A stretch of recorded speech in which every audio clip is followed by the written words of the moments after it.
예수님의 기도, 우리의 기도라는 제목입니다. 예수님의 기도, 우리의 기도. 이 땅의 인간들을 보면요, 인생이라는 시간이 주어집니다. 긴 인생을 사는 분들도 있고 뜻하지 않게 짧은 인생을 사는 분들도 있습니다. 그 길이와 때는 우리가 알 수 없지만 누구에게나 이 시간이라는 것은 정해져 있다는 것입니다. 근데 이런 주어진 시간이 정해져 있다는 것을요, 세상 사람들도 압니다. 특히 성도라는 우리는 너무도 잘 알고 있습니다. 하나님께서 그렇게 말씀하셨기 때문입니다. 근데 문제는요, 너무도 막연하게 이 시간을 허비하는 것 같이 또 그렇게 허비하는 게 우리들의 모습이기도 합니다. 바울이 로마에서 이제 얼마 있으면요, 순교할 것을 직감합니다. 그래서 사랑하고 애가 타는 심정으로요, 많은 편지를 하는데 그 중에 한 교회가 편지를 온전히 애타는 마음으로 전했던 게 바로 예배소 교회입니다. 예배소 교회는요, 바울에게 어떻게 보면 특히 잊을 수 없는 교회예요. 왜냐하면 바울이 2차 선교 여행 때요, 비교적 짧은 시간 동안 복음을 전합니다. 근데 그 복음을 듣고 변화되어서 세워진 교회가 바로 예배소 교회입니다. 어떤 모습에서는 바울도요, 사람의 생각으로 솔직히 그렇게 복음을 짧게 증거했는데 짧은 기간 동안에 교회가 세워질 줄 몰랐을 수도 있습니다. 그래서 그 이후에 보면요, 바울이 또다시요, 3차 전도 여행 때 2년 3개월, 거의 3년 가까이 예배소 교회에서 있으면서 성도들과 사랑을 나누고 기쁜 복음의 은혜를 나누면서요, 어느 때보다 애정을 가지고 목회했던 교회가 바로 예배소 교회입니다. 로마 감옥에서 하면 어땠을까요? 이 예배소서는요, 옥중서신이라고 하는데요, 그 성도님들 얼굴 하나가 다 생각났을 거예요. 자기를 보고 웃고 같이 기도하고 부르짖었던 그 모습, 성경을 바라보면서 하나하나 깨달아가며 하나님이 주셨던 복음과 그 진리의 말씀으로 알아가는 모습. 바울이 이제 순교 때 가까이 오니까요, 그 마음이 더 애가 타더라는 거죠. 그런 사랑하는 예배소 교회 성도들에게요, 바울이 마음을 다해서 정말 유언과 같이 진심으로 편지한 말씀, 그 말씀이 예배소서인데 그 중에서도요, 정말 구절이 간단합니다. 그렇지만 가슴을 때리는 말씀인데 우리가 잘 아는 예배소서 5장 16절에 어떤 말씀일까요? 세월을 아끼라, 때가 악하니라. 근데 이 세월을 아끼라는 이 말은요, 우리가 흔히 아는 인생은 짧으니까 시간을 전략해서 이 땅에서 열심히 살아라, 이 말이 아닙니다. 이게. 물론 시간을 아껴서 열심히 사는 것이 필요합니다. 그것도 좋은 말입니다.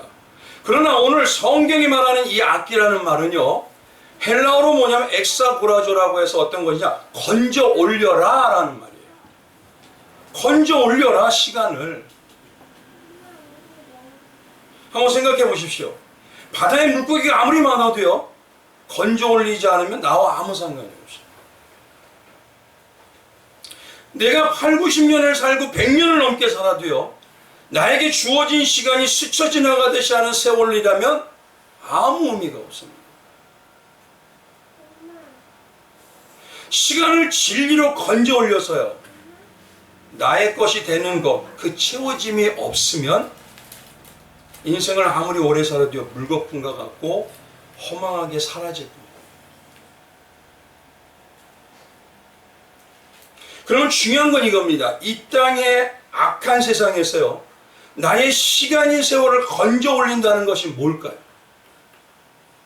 세월을 아끼라, 때가 악하니라 라고 얘기합니다.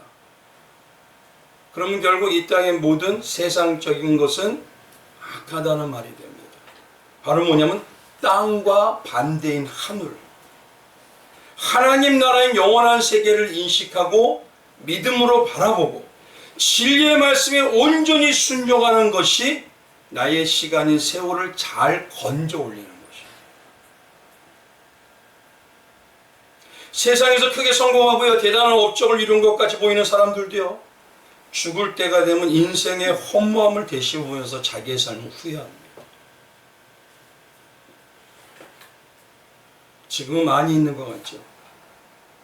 그러나 우리가 느낄 때마다 그 시간은 가까이 옵니다. 그러나 영적 세계의 진리로 건져 올린 시간이 있는 성도는요, 오히려 가까이 옴이 기쁨입니다. 예수님이 이기신 삶과 같은 그 삶의 하나가 되기 때문에 이기는 인생이 되는 것이고 승리하는 기쁨과 행복을 누리게 되는 것입니다. 그것이 바로 시계월을 아끼라는 건져 올리라는 의미입니다. 이 말을 신앙으로 한번 말씀을 바꿔보겠습니다. 지금 교회를 다닌다고는 해요. 다니고 있어요. 예배를 드린다고 합니다. 그러나 진리의 말씀이 내 안에 건져져서요, 잘 들어있는 칼과 같이 내 안에 새겨지지 않으면, 잘 박힌 목과 같이 내 안에서 박혀져서 소화되고 갈물이 되지 않으면 그것은 건져 올려지지 못한 허망하게 사라지는 힘도 없고 능력의 담대함도 없는 물거품입니다. 한번 생각해 보시기 바랍니다. 이 세상을 떠날 때 우리는 무엇을 두고 예수님 앞에 설까요? 예수님 앞에 우리는 과연 뭘 들고 설까요? 멸망하는 이 땅에서요, 많은 것을 남겼습니다. 주님, 많은 성과를 이루었습니다. 마치 마태복음의 7장에 있는 그들처럼 주님 앞에서도 주님, 나 주의 종하고요 중직되었어요. 주님, 은사적으로 건능동했어요. 누구보다 많이 행했어요. 사람들에게 인정도 받고 높은 자리까지 갔습니다. 그렇게 살아온 거 잘 살았잖아요. 그런다고 예수님이 인정하셔서 그래 잘하였다 그러실까요? 마태복음에는요, 오히려 7장에 뭐라고 하시냐면, 오히려 예수님은요, 너희는 나와 관계없는 자구나 라고 선언해버립니다. 왜요? 반석인 예수님이 서 있질 않고 너의 의만을 가지고 살았다. 그래서 마태복음 7장에 보면요, 다양하게 말합니다. 그런데 23절에 보면 그때 내가 그들에게 밝게 말하되 내가 너희를 도무지 알지 못하니 불법을 행하는 자들아 내게서 떠나가라 하리라. 성경에는 오직 우리가 예수님 앞, 하나님 앞에 설 때요, 어린 양이신 예수님의 그 이름만을 온전히 의지하고 믿는 복음의 말씀에 청렴한 자,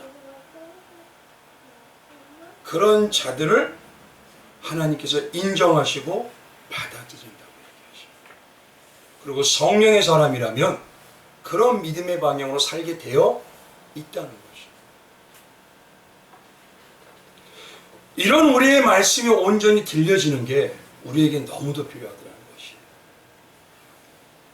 오늘 말씀은요, 지난 시간에 이어서요, 예수님의 마지막 대제사장적 기도인 이 겟세마네 기도의 두 번째 부분입니다. 예수님의 기도는 지난 시간에요, 복음의 신앙의 거장이 로이드 존스라는 목사님이 그랬죠. 이 세상 성경이 모두 사라지고 요한복음 17장 이 한 장만 있다고 하더라도 복음은 여전히 전해질 수 있다라고 할 정도로 기독교 신앙의 정수가 들어있습니다. 그리고 이 예수님의 기도는요, 예수님의 삶을 같이 살아내야 될 성도들이요, 예수님처럼 영적인 십자가에 장성한 열매, 그 열매를 맺는 나는 십자가에 죽고 예수님이 승리하신 십자가의 생명을 소유한 진짜 믿음의 성도인지를 분별할 수 있는 바로 바로미터와 같습니다. 바로 기준이라는 것이, 신앙에 내가 지금 열매를 맺고 있냐는 것이. 특히 지난 시간에 말씀드린 대로요, 예수님의 기도는요, 요한복음 17장에 크게 세 부분으로 나눠진다고 말씀을 드렸습니다. 첫 번째가 뭐냐면 1절부터 10절까지 예수님이 자신을 위해서 드리는 기도였습니다. 그리고 오늘 두 번째가 뭐냐면 11절, 10절에서부터요 20절까지가 예수님과 하나 된 제자들이 겪을 세상의 삶에서요, 그들을 보존하시고 이기는 삶이 되게 역사해 주시길 구하는 기도의 내용입니다. 이제 제자들을 위한 기도예요. 그리고 세 번째 마지막이 21절부터 마지막 26절까지가 예수님의 제자들을 통해서 믿어지는 믿음을 받게 되는 교회인 성도들, 그들을 위해서 기도하는 내용입니다. 그래서 이 세 부분으로 나눠져 있어요. 그 중에 오늘은요, 두 번째로요, 20절까지 뭐냐면 예수님과 하나 된 제자들이, 예수님의 하나 된 제자라면 누구죠? 곧 우리가 겪을 세상의 삶에서 우리를 보존하시고 이기는 삶이 되는 능력의 성도가 되는 아버지 하나님의 인도해 달라는 기도의 내용이 바로 오늘 본문의 내용입니다. 오늘 본문의 내용을 보면서 아시려면요, 시간이 없기 때문에 제가 전 시간 동안 안 하겠습니다. 그러나 꼭 오늘 내용의 핵심을 주보에 기재되어 있고요, 유튜브에 있습니다. 꼭 들어보셔서 연결을 시키셔야 돼요. 왜냐하면 그 기도가 우리의 기도가 내용이 돼야 되기 때문에 그렇습니다. 그럼 본문으로 들어가세요. 이제 중요합니다. 오늘 본문의 말씀을 한번 묵상하시고 읽어보신 성도님이라면요, 예수님께서 제자들을 위해서요, 어떤 것보다 여기서 반복적으로 하나님께 구하는 내용이 있다는 것을 아실 거예요. 그것도 8절에서부터 6절, 8절, 그리고 계속적으로 뭐냐면 20절까지요. 같은 내용을 가지고 말씀을 하십니다. 결국 이 말은 그건 무엇이냐면 예수님께서는 제자를 통해서 지금 우리에게도, 이 시대의 제자인 우리에게도 예수님이 반복적으로 구하시는 내용과 기도의 내용이 바로 이 기도의 내용이 되어야 된다는 것이에요. 우리의 기도의 내용이 바로 이 기도의 내용이 되어야 된다는 것입니다. 즉 뭐냐? 나를 위해서 기도하지만 우리 교회와 지체를 위해서는요, 이 기도의 내용을 구해야 된다는 것이에요. 그래서 제가 말씀을 보니까요, 예수님께서 한번 가만히 성경을 가보십시오. 6절에도 똑같은 말씀을 하셔요. 8절에도 똑같은 말씀을 하시고 14절에도 그렇고 17절과 19절에도 같은 말씀을 반복하시는 기도의 내용을 보입니다. 무엇을 반복하실까요? 그 중에 8절은 나는 아버지께서 내게 주신 말씀을 그들에게 주었사오며, 6절에도 뭐냐면 아버지의 말씀을 지켰나이다. 8절에도 아버지의 말씀, 그 말씀을 그들에게 주었습니다. 14절도 뭡니까? 내가 아버지의 말씀을 그들에게 주었사오며. 이 아버지의 말씀을요, 17절에는 어떻게 바꾼가? 진리로 그들을 거룩하게 하였사오며. 19절에 뭐죠? 또 하나님의 아버지의 말씀은 진리로 그들을 거룩히 얻게 하려 함이니. 계속 한 가지 말씀을 반복하고 계셔요. 말씀을 주었습니다. 진리의 말씀을 주셔서 거룩하게 했습니다. 지금 뭐냐면 두 번째 기도의 가장 핵심이 뭐냐면 말씀에 대한 내용입니다. 이걸 한마디로 말씀을 드릴게요. 예수님께서 진리의 말씀을 주셨다고 하시며요, 진리의 말씀을 깨달아 소유하는 자가 되게 해달라는 기도가 전능하신 하나님께서 교회와 성도들을 위한 전체 기도입니다. 이게 한 가지밖에 없어요. 지금 본문에 가만히 보면요, 말씀을 줬습니다. 말씀을 줬습니다. 진리의 말씀을 주어서 거룩하게 했습니다. 진리로 거룩하게 하기를 원합니다. 그러니 10절부터 20절까지 전체가요, 말씀을 주셨다는 이 말씀의 내용입니다. 결국 이 말씀은 뭐냐면 예수님께 지금 제자들을 위해 구한 것 같이 우리를 위해서도 동일하게 하나님 보좌 앞에서 구하고 계시고, 또 뭐냐면 우리 가운데 서로 무엇을요? 말씀을 주님께 받은 자로서 살아갈 수 있도록 해달라고 기도해야 된다는 것이죠. 이걸 다르게 말하겠습니다. 예수님이 말씀을 주셨다는 것은요, 결국 우리의 입장에서 보면 뭐죠? 말씀이 들려지게 되었다. 이거 중요합니다. 이제 이 말이 왜 성도에게 이렇게 중요한지 이제 한번 자세히 들어보셔야 됩니다. 여기서 중요한 것이요, 제자들도 그랬지만 지금 어느 시대보다 우리는 한번 생각해 보시죠. 신앙생활 하고 있죠? 매 순간마다 예배를 통해서 말씀 받죠? 제자 훈련을 하고 성경 공부를 하죠? 그럼 말씀을 받고 있는 거 아닐까요? 제자들도 분명히 그러고요. 유대인은 특히 뭐냐면 율법이라고 하는 하나님의 말씀 구약을요 그렇게 외우게 손과 이마와 그리고 생활 가운데 날마다 외울 정도입니다. 그런데 예수님은 뭐냐면 말씀을 주옵소서 이렇게 얘기하고 있어요. 지금. 말씀을 주옵소서. 그러면 결국 예수님이 말씀하는 이 내용은요, 우리가 예배를 드리면서 듣는 정도의 말씀을 받는 걸 가지고 말씀을 주셨다는 게 아닙니다. 이게 다른 의도가 있는 내용이라는 소리예요. 우리가 이 제자들을 위해서 구하신 예수님의 말씀의 뜻을 알려면은 예수님께서 하신 복음서 중에서 마태복음 13장에 있는 말씀을 이해해야 됩니다. 한번 보십시오. 마태복음 13장의 14절입니다. 이사야의 예언이 그들에게 이루어지었으니 일렀을 때 너희가 듣기는 들어도 깨닫지 못할 것이요 보기는 보아도 알지 못하리라. 이 백성들의 마음이 완악하여져서 그 귀는 듣기에 둔하고 눈은 감았으니 이는 눈으로 보고 귀로 듣고 마음으로 깨달아 돌이켜 내게 고침을 받을까 두려워함이라 하였느니라. 여기서 중요한 거예요. 그러나 너희 눈은 봄으로 너희 귀는 들음으로 뭐가 있다? 복이 있다. 17절에 있죠. 내가 진실로 너희에게 이르니 많은 선지자와 의인들까지도 너희가 보는 것을 보고자 하여도 보지 못하였고 너희가 듣는 것을 듣고자 하여도 듣지 못하였느니라. 그러면 잘 보셔야 됩니다. 예수님께서요 제자들에게 말씀을 주셨다는 이 의미는 말씀을 사람들이 계속 들어도 어떤 사람은 깨닫지 못해서 말씀을 받지 못하는 자리였어요. 같은 자리이지만 그 중에 오늘 모습의 말씀의 기준을 보면요 말씀을 예수님의 뜻대로 받는 자들이 있더라는 것이고 말씀을 예수님의 뜻대로 받아서 들려지는 자들이 있다는 것입니다. 근데 그들이 진짜 성령의 인치심을 받은 성도라는 것이죠.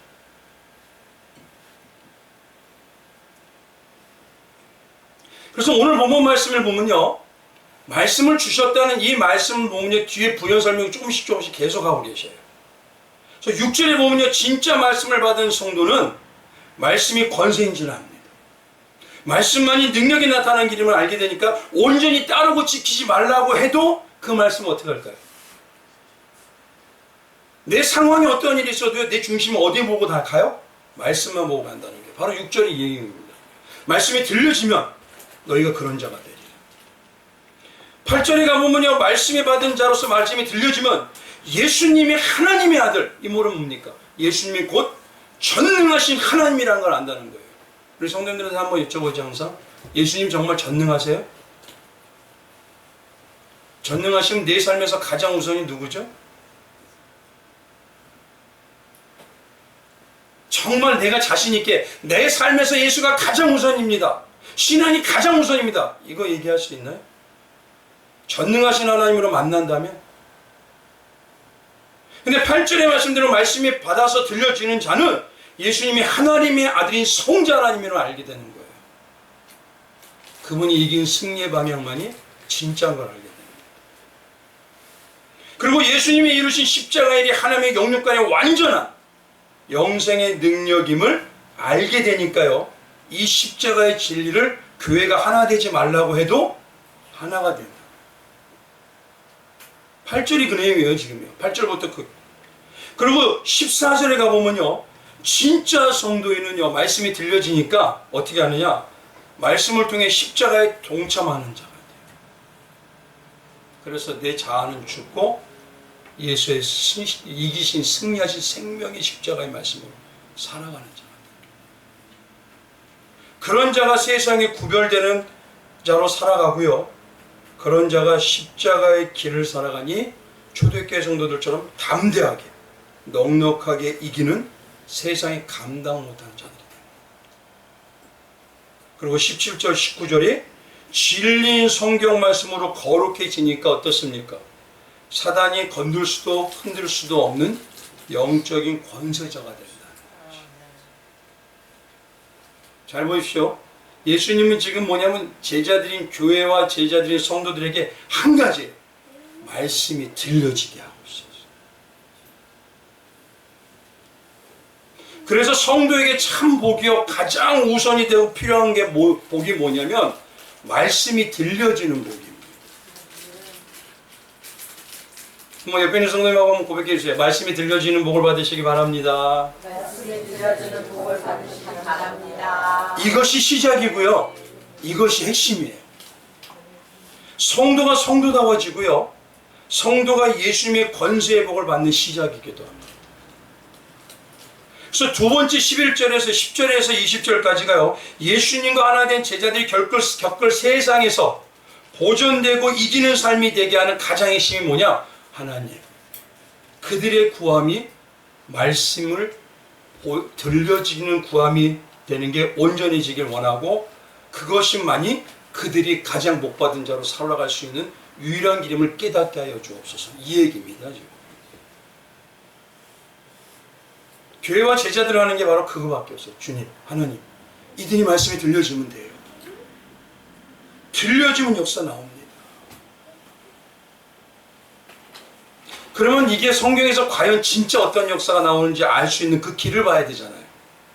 그래서 말씀이 들려지는 자와 말씀이 안 들리진 자, 그 자를 비교해서 알 수 있는 게 어디에 있을까요? 창세기 12장에 가면요.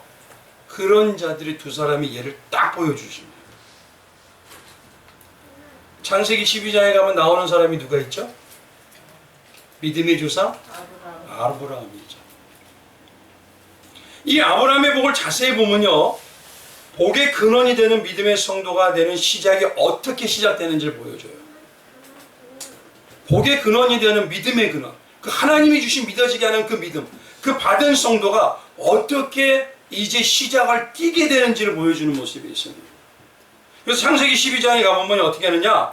1절에 뭐 이렇게 합니다. 1절에 여호와께서 아브라함에게 이르되 너는 너의 고향과 친척과 아버지의 집을 떠나 내가 내게 보여줄 땅으로 가라. 내가 너로 큰 민족을 이루고 내게 복을 주어 내 이름을 창대하게 하니 너는 복이 될지라.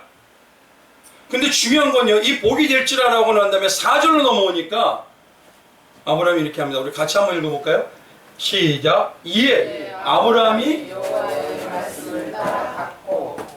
잘 보십시오. 말씀이 들려지니 말씀이 어떻게 됐다고요? 따라가.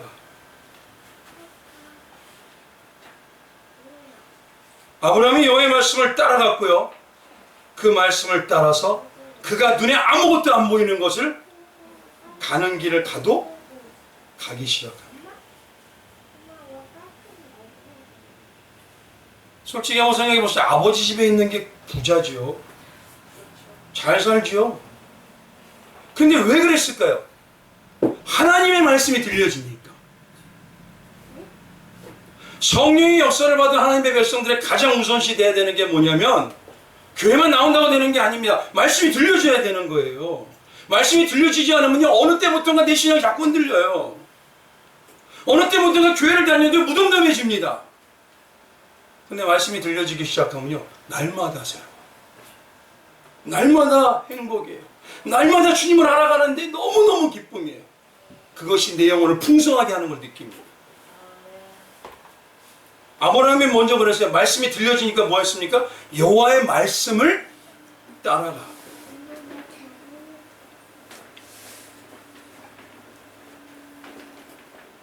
근데 중요한 건요. 이 여호와의 말씀을 따라간 아브라함과요.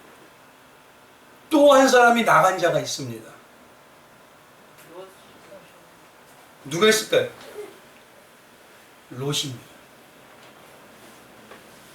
롯을 한번 가만히 봐보십시오. 하나님의 말씀이 들려져서 쫓아갔나요? 누구를 쫓아갔죠?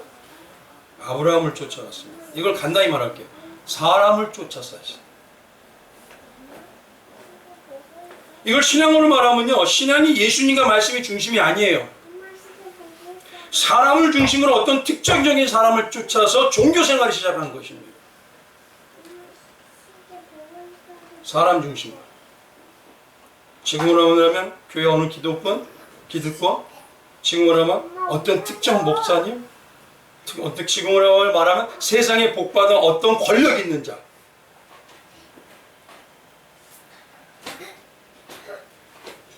우리는 알 수 없어요. 그러나 이곳에도 그런 분들의 차이가 분명히 있습니다. 그런데 하나님의 말씀이 들려지지 않은 롯은요, 모양은 신앙생활 같아요. 근데 그가 결국 선택한 건 어디죠? 죄악이 넘쳐나는 도시인 소돔과 고모라에 물들어서요, 해가 많으셔요. 눈에 보여 좋아 보였죠. 풍성해 보였죠. 그래서 하나님께 주신 영육간의 참 복의 시작은 뭐냐? 하나님의 말씀이 들려지는 믿음의 복이시죠.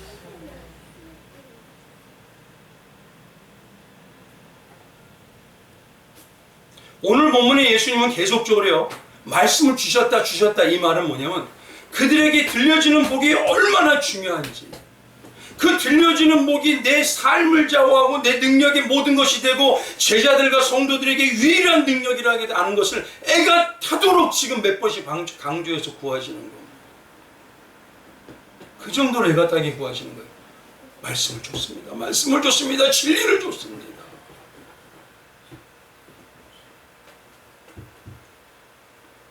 그래서 세상을 이기는 신앙과 믿음의 시작도요, 또 사단이 걸지지 못하는 하늘의 권세자의 시작도 뭐냐면 말씀이 들려지는 거예요.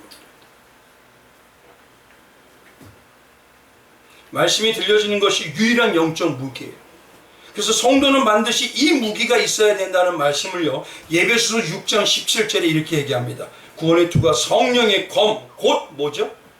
하나님의 말씀을 뭐하라? 한번 잘 보십시오. 말씀은 누가 주시는 거예요? 누가 주시는 거예요? 하나님이 주시잖아요. 우리가 갖고 싶다고 가질 수 있어요? 그런데 뭐냐면 얼마나 중요하면 말씀을 반드시 가져야 된다. 유일한 무기입니다.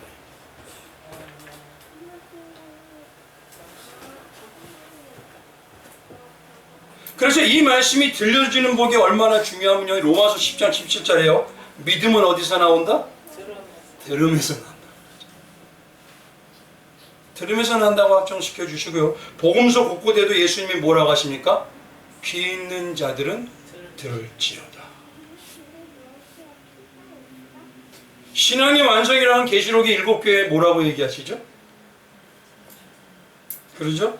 귀 있는 자는 성령의 교회들에게 하시는 말씀을 들을지어다. 7교회라는 건요, 7은 완전수입니다. 교회는 말씀을 듣는 것이 가장 우선이라는 것이에요. 들려줘야 돼요. 다니기만 하면 된다고요? 다니기만 하면 된다면요, 지금 기독교가 이렇게까지 세상에 끌려다니진 않습니다.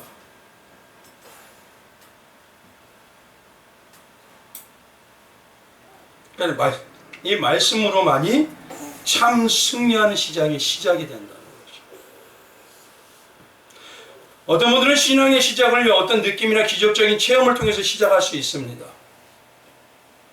근데 그건요, 하나님의 말씀이 하시는 온전한 믿음이 아닙니다. 신앙은요, 장성해야 됩니다. 마치 세상 사람들이 뭐냐면 어떤 느낌이나 기적적인 체험을 말하는 건요, 세상 사람들이 말하는 느끼는 귀신이나 무당이나 점쟁이한테 가서 특별한 체험을 하는 거하고 별로 틀리진 않아요. 그걸 가지고 영적인 사람이라고 얘기하면 안 되는 것입니다. 신앙은 오직 진리가 온전히 들려지는 것, 그 진리가 들려지는 것만이 요한복음 8장 32절에 자유함을 준다고 하죠. 세상에 묶이지 않습니다.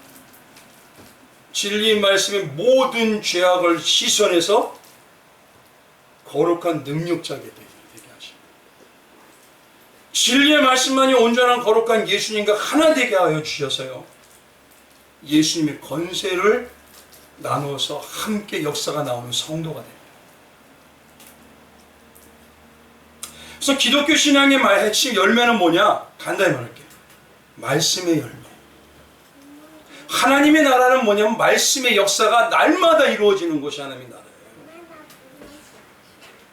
그래서 예수님께 접붙인 예수님이 뭐냐면 우린 가지라고 하는데 뭐라고 하죠? 예수님의 복음의 열매가 바로 말씀의 열매인 것이죠.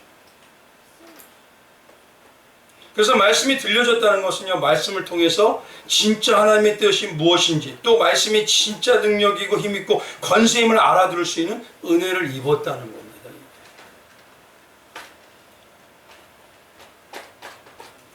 진짜 성도는요, 성도란 이름을 가지고 있는 많은 성도들 중에 아브라함 같은 자, 그 성도만이 하나님의 말씀을 듣는 복된 귀가 지니게 됩니다.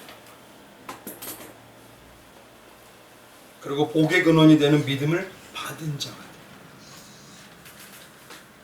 여기서 우리가 오해하지 말아야 될게요. 잘 보십시오. 말씀이 들려지는 복된 귀를 지녔다고 해서 말씀을 귀로만 듣는 걸 말할까요? 교회 예배에서 잘만 들으면 될까요? 그러면 잘한 거죠. 그것만이라도 잘한 겁니다. 그러나 여기서 귀가 말씀이 들려졌다는 건 뭐냐면 잘 듣는 자로서 삶이 나오고 행함이 나온다는 겁니다.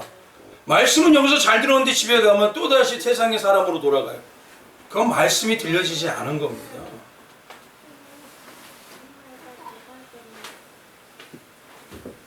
진짜 말씀이 들려진 성도는요, 오직 말씀의 중심으로요, 이 땅에서 예수 그리스도와 하나 되는 행함의 사람으로 나타납니다. 아니, 말씀은 이렇게 했지만 상황이 좀 그래서요? 현실이 그래서요? 그건 핑계입니다. 그 모든 것도 주님 하나님이 모르실까요? 아십니다. 그런 정말 말씀이 들려짐으로 행함이 나오고 삶이 나오는 성도가요, 일당 백의 능력이 나옵니다. 일당 천의 능력이 나옵니다. 그 한 사람이요, 다 바꿔. 그래서 목사님 세계에서 제가 가끔 가다 보면, 얘기를 하다 보면, 우리 교회는요, 정말 주님께 붙들리는 자, 말씀만 보면 어떤 사람이, 그 한 사람이 교회에서 200, 300명을 움직여요.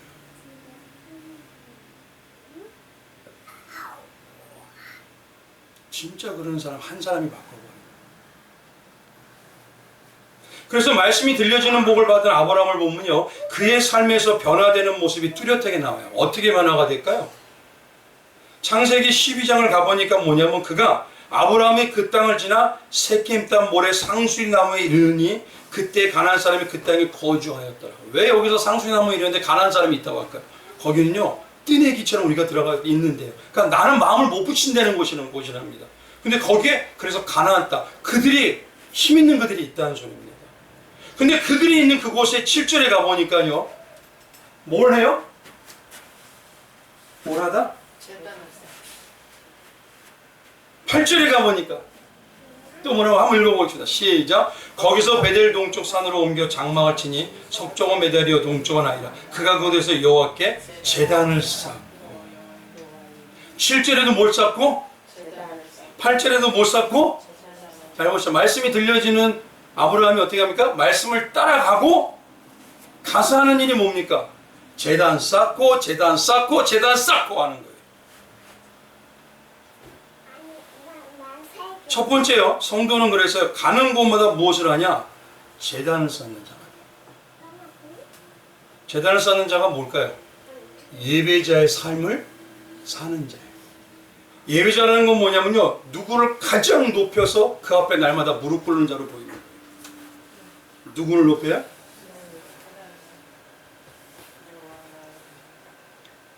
어디서든지 하나님만을 경배하는 삶의 모습이 드러난다는 거예요. 그래서 경배라는 건 뭐냐면 구원받은 성도가 자신의 몸을 살아있는 거룩한 산 제물로 드리는 거예요. 우리가 예배 드리고 난 다음에 하나님, 나 예배 잘 드렸으니까 주세요. 이거 주세요? 아닙니다, 이거. 한번 생각해 보세요. 장성한 자녀가 주세요 아버지께 그럴까요? 드리겠습니다 그럴까요? 세상 살면서는 안 그러면서 왜 교회만 오면 다 아버지 나 했으니까 주셔? 이건 뭐지요? 여전히 어린아이인가요? 오히려 장성한 자녀가 아버지께서 내가 어떻게 할까 드리는 삶을 살 때 이놈 봐라, 이놈한테 다 맡겨도 되겠네? 그런 아버지가 사업체를 맡기는 겁니다. 그런 아버지가 온전히 나의 삶도 맡기는 거예요.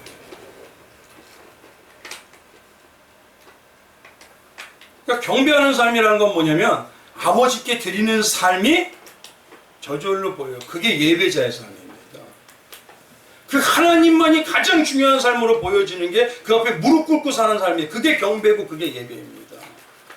근데 예배를 드렸는데요. 내가 누군데? 내가 목사인데? 내가 장로원사인데? 이거는 아니에요.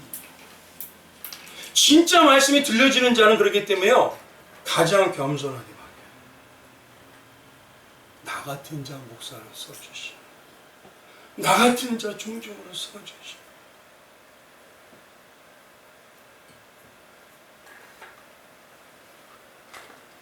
그래서 말씀이 들려지는 복을 받은 진짜 성도는요.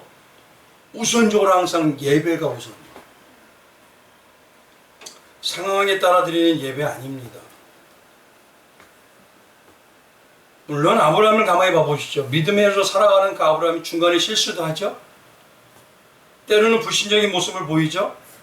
때로는 하나님의 백성인데 어떻게 저럴 수 있냐라고 할 수가 있죠. 근데 말씀이 들려진 아브라함이 뭡니까? 성령의 인침을 받음으로 말씀이 들려지게 되니까 삶의 순간마다 다시 제단을 쌓아요. 다시 뭐냐면 신앙으로 일어서는 겁니다. 그리고 오직 삶에서 하나님만이 나의 전부라고 나는 그 삶에서 다 내려가고 주님 하나님만 높여요. 나는 없어지는 예배 중심이 되는 게 바로 예배자의 삶이에요.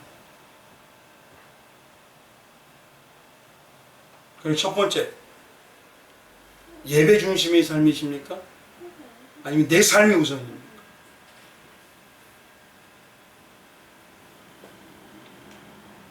저는 성경 말씀대로만 드릴 뿐이에요. 나머지는 하나님과 관계에서 해결하셔야 돼요. 두 번째는요. 하나님의 말씀이 들려지는 복을 받은 성도는요. 예수님의 성품이 팔복의 성품이 이루어지기 시작합니다. 그게 뭐냐면 겸손과 온유를 받기 시작해요. 그래서 신앙의 삶에서요. 내 지체인 이웃과 내 사랑한 자들에게 온유함으로 사랑함으로 은혜로 어떻게 해요? 내가 먼저 할까 이걸까요? 내가 먼저 받을까 이걸까요? 아니죠. 이해함으로 내 삶을 주는 삶. 주는 자의 더 기쁨을 누리는 자가 됩니다. 창세기 13장을 가보면요. 롯과 아브라함이요 갈라서는 내용이 나옵니다. 거기에 특징이 뭐냐면요. 사람을 쫓아 신앙생활하는 롯은요. 창세기 13장 10절에 가보면 뭐냐? 롯이 눈을 들어 살펴본즉 이렇게 나와요. 누가 눈을 들어요? 자기가. 살펴본즉 뭐냐면 육신의 눈을 보니까 소돔과 고모라가 풍성해 보이거든요. 그게 복받은 것처럼 보이거든요.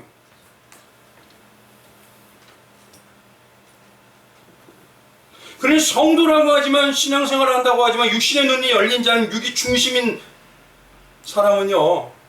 여전히 뭐냐면 세상이 복이 더 우선이 되거든요.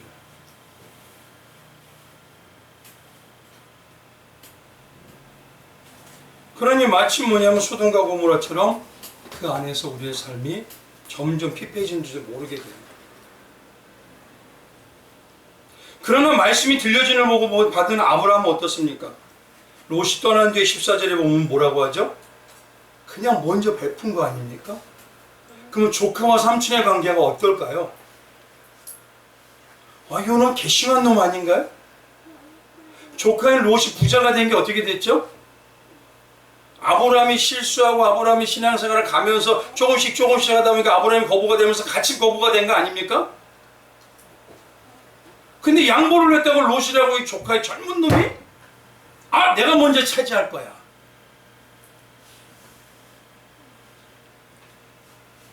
근데요 롯이 떠나고 난 다음에 하나님께서 뭐라고 하니 여호와 하나님께서 아브라함의 눈을 들어라고 말합니다.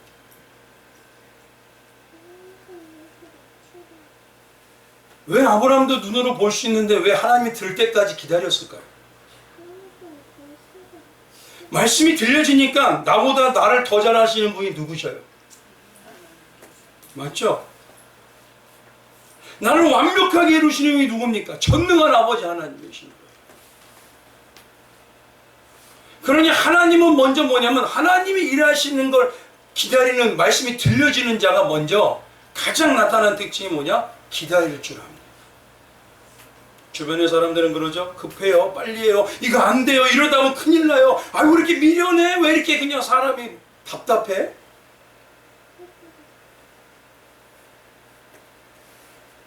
한번 우리 성도님들 생각해 보십시오. 오랜 시간 함께 하는 사람에게 배신당해 본 적 있으세요? 저분이 어떻게 나를 저럴 수가 있지? 신앙생활에서도 정말 때로는 헌신하고 힘을 다해줘서 주었는데 배신당해서 칼로 내 가슴을 도려내는 것 같아요. 그러나 말씀이 들려지는 복을 받은 자는 성도의 삶은 누가 주관하고 있어요? 그러니까 다시 세상의 눈으로 세상의 삶으로 돌아가지 않고 기다립니다. 그래서 어떻게 하냐? 삶에서 일어나는 이 모든 것, 전능하신 하나님께서 나를 지금 완성하는 길로 가고 있는 것이지, 나를 완벽하게 만들어내는 길로 가는 것이지, 그러니 하나님 말씀대로 일하심을 기다리면 돼. 가끔 제가요, 목사님 왜 이렇게 답답해? 그런 소리를 들어요. 근데 저 우리 교회의 핵심이 뭐냐? 성령께서 일하실 때까지 기다려요. 사람이 뭘 만들어내겠다, 사람이 뭘 해내겠다, 짓겠다, 뭐겠다 전혀 없습니다. 우리는 상황이 하나님 만들어 주실 때가 있어요. 사람들의 마음이 하나가 될 때가 있어요. 기다리면 돼요. 어떤 데는 이제는 나이가 먹었는데 이제는 좀 적었는데 뭐합니까? 아니, 하나님의 세계가 사람의 나이에 좌우됩니까? 왜 거기에 이렇게 목숨을 걸죠 우리가? 왜냐하면 중심이 나라는 거예요 지금.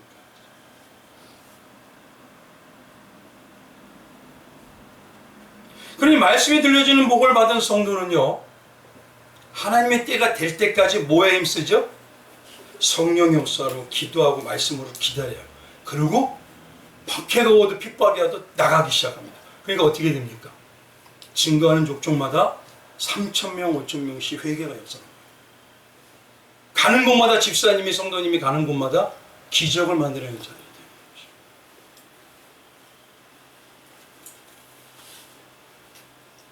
그렇게 나가고 난 다음에 하나님이 눈을 들어라고 했는데, 창세기 23장의 18절에 가보면요, 아브라함은 어디로 가느냐면 헤브론 마물에 있는 하나님을 위하는 그 장소에 가서 거기서 머물러요. 상수리 나무 아래에서. 하나님이 눈을 들어서 보여줬다면, 야 이거 좋다, 이제 이제 축복이 오겠구나 막 움직이잖아요. 그게 아니에요. 아브라함은 다시 헤브론의 마물에 있는 상수리 나무 그 앞에, 그 안에 딱 가서 거기서 머물러 버립니다. 이게 무슨 뜻일까요 도대체? 헤브론이라는 것은 뭐냐면, 뜻이 뭐냐면요, 동료이다, 결합하다, 친구이다라는 소리입니다. 헤브론을 현대 아람어로 말하면 뭐냐면 하나님의 친구란 소리예요. 이제 어디까지 장성했어요? 하나님께서 친구를 여겨주는 단계까지도 이제 영적으로 장성해졌다는 소리입니다. 유대인들에게 친구는요, 나와 한 몸이에요. 내가 그거, 그가 나예요. 그러니까 이제는 뭐냐면 아브라함이 하나님이 하시는 대로 연합의 자리, 교제의 자리에 딱 앉게 됐다는 소리입니다. 그리고 움직이게 하실 때까지 기다리고 움직이라고 하시면 그때 간다는 소리입니다. 마무리는 뭡니까? 이 뜻이 뭐냐면 들어올리고 높이다는 거예요. 들어올리고 높이다. 상수리 나무는요, 유대인 사람들이 어떻게 되냐면 할례 모양이 생겼다 그래서 언약이라고 생각합니다. 그 언약이라 생각하면서 그 상수리 나무의 뜻이 뭐냐면 온전한 생명력과 나의 풍성한 능력의 상징, 이렇게 받아들여요. 그럼 잘 보십시오. 하나님만이 높이는, 하나님의 친구가 되는 장성한 성도가 누구만을 생명으로 여기고 있다는 소리예요? 누구만을 나의 전부인 풍성으로 여기고 있다?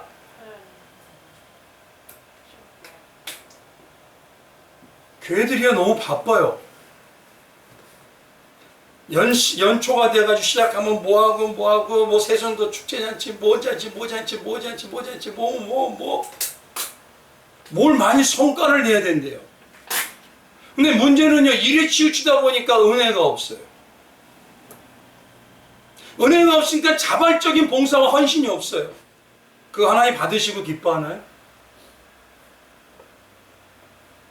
하나님이 내 가슴에 죄악을 도려내고 성령의 풍성함으로 나 같은 죄에 살려 주시는 이 주님, 나 주님 어떻게 내 한 몸으로 봉사할까요?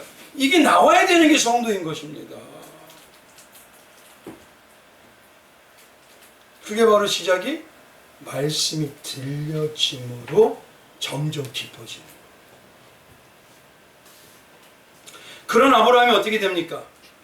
말씀이 들려지는 대로 실수도 하고 부족함도 있지만 나중에 어떻게 되죠? 경수가 끊어졌다는 건 뭐냐면 삶에서 이건 불가능해. 많은 사람들이 이건 안 돼.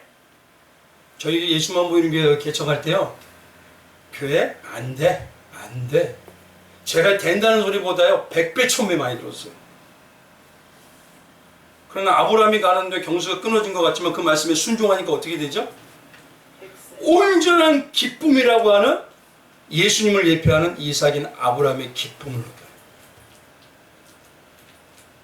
성도의 신앙의 삶에서 가장 위기와 같은 때가 아브라함에게 언제일까요? 아들 누구? 이삭을 바치라는 거예요. 근데 뭐하죠? 말씀이 들려지니? 근데 거기서 어떻게 합니까? 내가 너의 평생에 내 자손 대대까지 여호와 이레로 책임져 주리라. 이제 아시겠죠? 바로 그런 자가 뭐냐면 성경에 말한 대로요. 무명한 자 같으나 유명한 자, 없는 자 같으나 그는 모든 것을 가진 자입니다.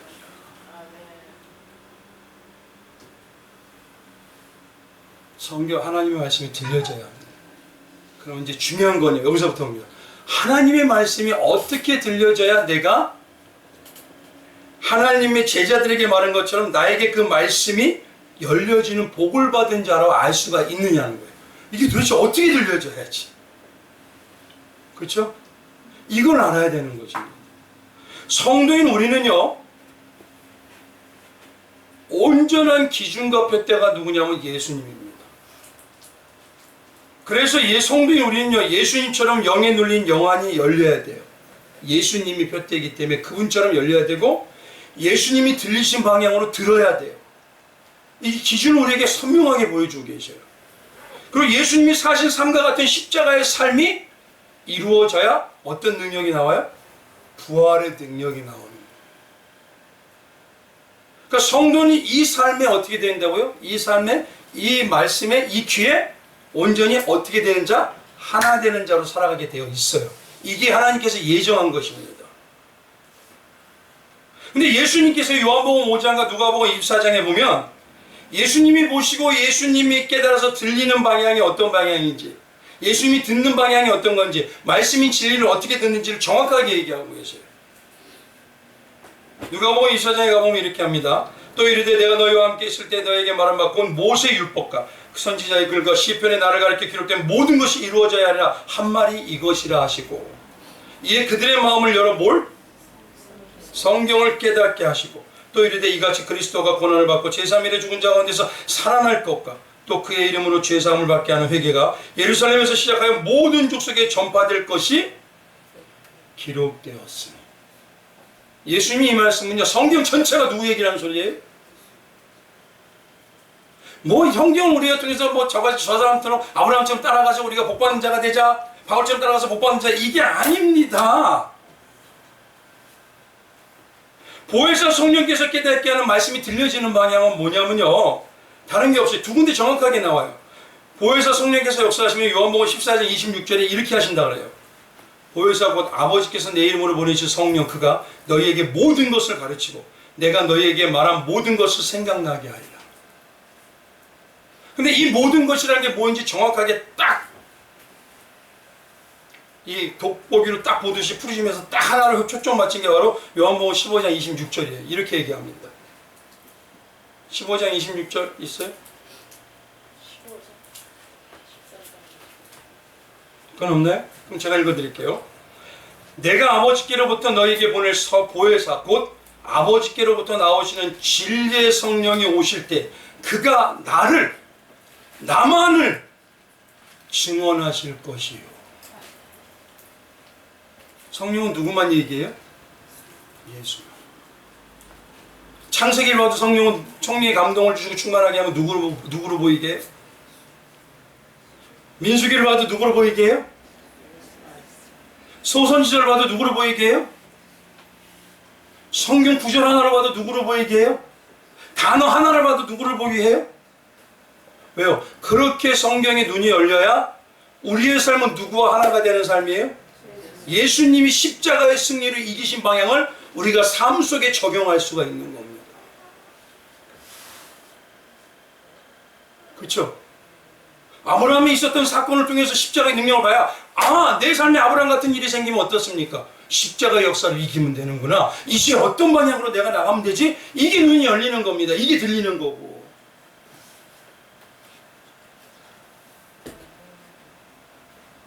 그래서 성경에는요, 사도행전 1장 8절에 뭐냐면 너희가 보혜사 성령이 임하시면 너희가 권능을 받고 사마리아 예루살렘과 곧 사마리아 땅까지로 뭐가 되어라?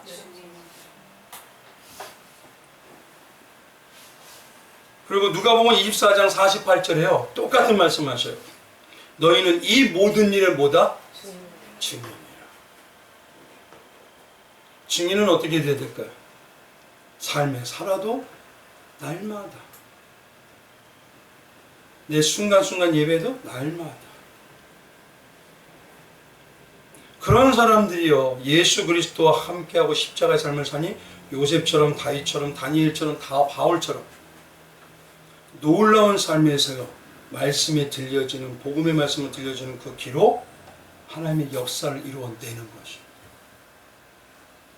이제 말씀을 마치겠습니다. 성도는요, 성령의 인치심으로 말씀이 아브라함처럼 들려지는 자들이에요. 그 들려지는 게 예수 그리스도의 십자가의 말씀으로 들려지고 그 삶에 동참함으로 인해서 예배가 우선이 되는 삶이에요. 그래서 한번 보십시오. 은혜가 임하면 가장 먼저 뚜렷하게 나에게 나온 특징이 뭐죠? 가장 나오는 게 예배에 우리가 뭐죠? 이상하게 그때가 되면요, 가장 먼저 나오는 게 예배의 열심이 돼요. 은혜가 식으면 어떻게 될까요? 이번 주 뭐, 다음 주 뭐, 인터넷으로 하지 뭐. 그런 내 영혼의 상태를 분별을 안 하고 그때가 되면요, 마귀는요, 가만둬요. 그래, 인터넷 드려도 돼. 그래도 괜찮아. 근데 성령이 들려지는 말씀의 역사는 점점 희미해진다는 걸 지금 모르거든요. 그런 신앙이 뭐냐면 쭉 성장하는 게 아니라 항상 그 귀에 멈추고 있는 거예요. 오늘 이 말씀처럼요, 제자들을 위해서 예수님이 기도한대요. 다른 거 없습니다. 말씀이 들려지는 복 나에게 임하게 하여 주옵소서. 예수의 십자가의 은혜와 그 진리의 말씀으로 그 감동과 감격으로만 살아갈 수 있는 말씀의 복으로 들려지게 하옵소서. 그것이 나와 함께 하기를, 그리고 그것이 우리 예수만 보인 교회 성도님들과 함께 하기를 주님의 이름으로 축원드리겠습니다. 오늘 이 시간에 우리 한번 기도하기를 원합니다.